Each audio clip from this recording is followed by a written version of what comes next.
warahmatullahi wabarakatuh. Waalaikumsalam warahmatullahi wabarakatuh. Baik Ibu, jadi ini saya ingin menyampaikan hasil dari kerjaan saya 2 minggu belakang dengan OJL tema 1 kenali potensi, tema 2 itu lola emosi. Jadi saya membuat dari praktikum dari Banda Aceh kemarin, OJL 1 dan 2 ada 7 jurus BK hebat. Nah, apa sih manfaat mempelajarinya? Mempelajarinya itu manfaatnya yaitu sangat banyak, yaitu pertama memberikan manfaat tidak hanya bagi guru BK. Jadi generasi sekarang ini adalah generasi yang dikatakan strawberry. Nah, apa strawberry itu? Nah, strawberry itu artinya anak-anak itu hal sedikit yang dilakukan oleh orang tuanya berefek langsung ke dia. Ketika ada orang tuanya marahin dia, berefek ke sekolah. Ketika di rumah nanti ada masalah sama kawan-kawannya, berefek ke sekolah. Nah, generasi strawberry itu sudah muncul saat periode kurikulum merdeka. Jadi kenapa diutus ada 7 materi, 7 jurus hebat ini? Nah, sebenarnya ini bukan hanya untuk guru BK aja materi ini. Untuk semua guru bisa ibu-ibu. Kenapa? Karena seperti yang sekarang, jingle sekarang, senam anak Indonesia hebat, dan di BK ini diluncurkan adalah 7 jurus BK hebat. Jadi sebenarnya guru BK ini harus berkolaborasi sama guru lainnya.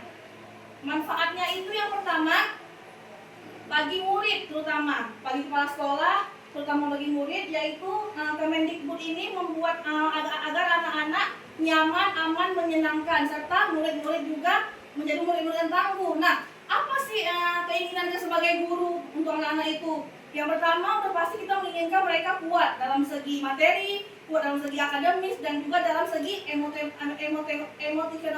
emosional mereka. Jadi saya membuat kemarin ada 2 video, yaitu yang pertama jurus yang saya ambil itu adalah jurus kenali potensi. Apa manfaatnya? Yang pertama ada arah karir yang tepat. Jadi saya buat ini tugas ini kepada kelas 94. Kenapa kelas 94 Bu? Kenapa nggak kelas 7? Kan gitu Bu. Jadi kelas 9 karena kelas 9 ini kan mau tamat ibu-ibu. Jadi mereka perlu karir apa yang akan mereka ambil. Apakah mungkin mereka ke karir sekolah swasta, apakah mereka mungkin ke sekolah aliyah, ataukah mungkin mereka ke sekolah menengah ke atas gitu kan. Jadi mereka perlu arah karir yang tepat. Yang kedua, mereka juga fokus pada minat dan bakat. Mereka ada anak-anak yang minatnya dan bakatnya berbeda, sehingga dibuat tes ini mereka tahu, oh minat saya kepada arah voli misalnya, oh saya minatnya kepada arah puisi, oh cerpen, kan gitu ibu-ibu.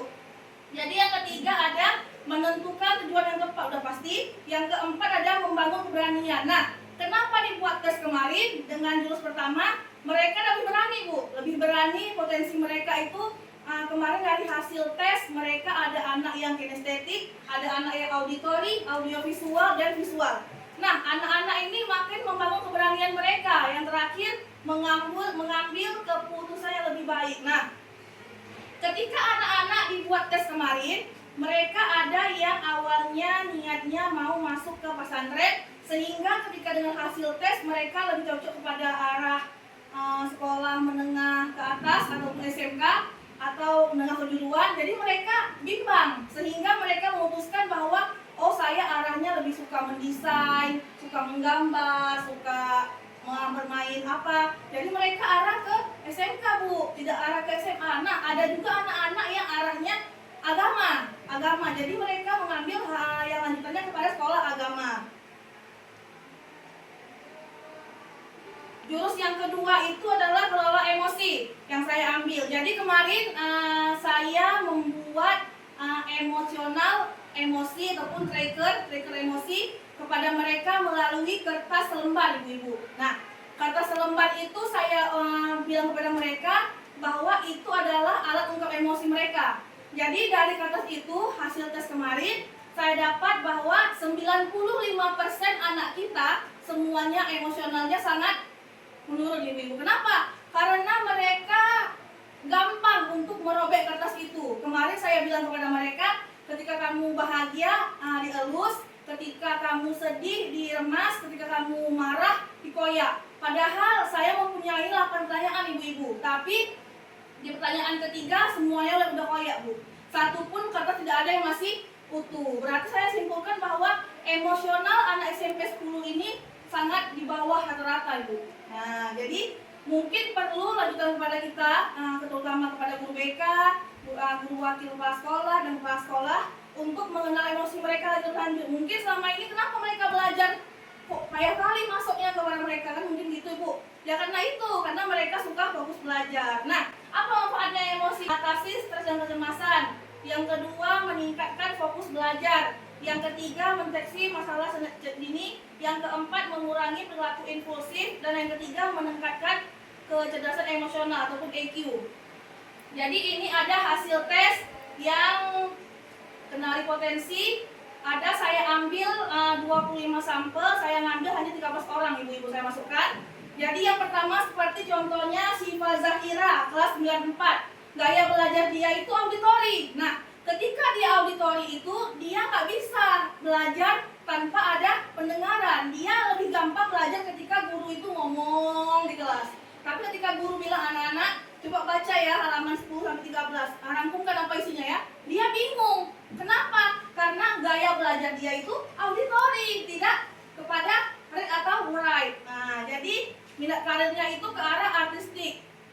Cerdasnya itu musikal dan naturalis. Dah, ini rekomendasinya contohnya seperti Syifa ini suka menjelajah, tampil apa adanya, peka terhadap alam, outdoor ataupun gunakan lagu untuk mengingat. Nah, ketika tipe kalau orang yang auditori ini, cara belajarnya dia kita kasih musik ataupun ritme untuk dia gampang belajar, perlu menghafal ataupun berbagai alat yang berhubungan dengan suara. Contoh lagi seperti ada visual. Nah, Syifa Oktaviandra.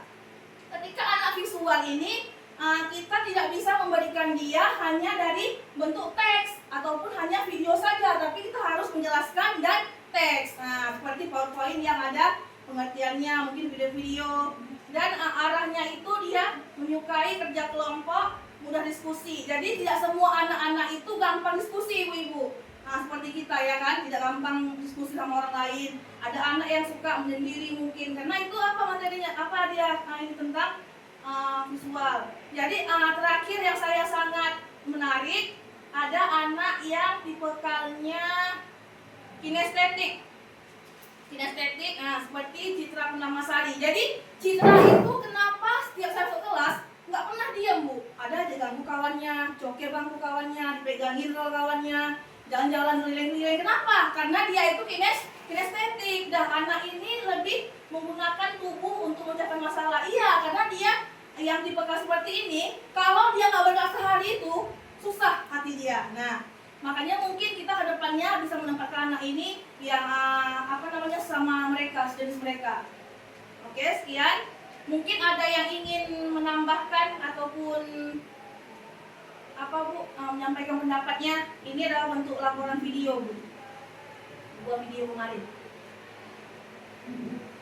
Saya lemparkan kepada audiens, mungkin ada yang ingin menambahkan ataupun menyampaikan.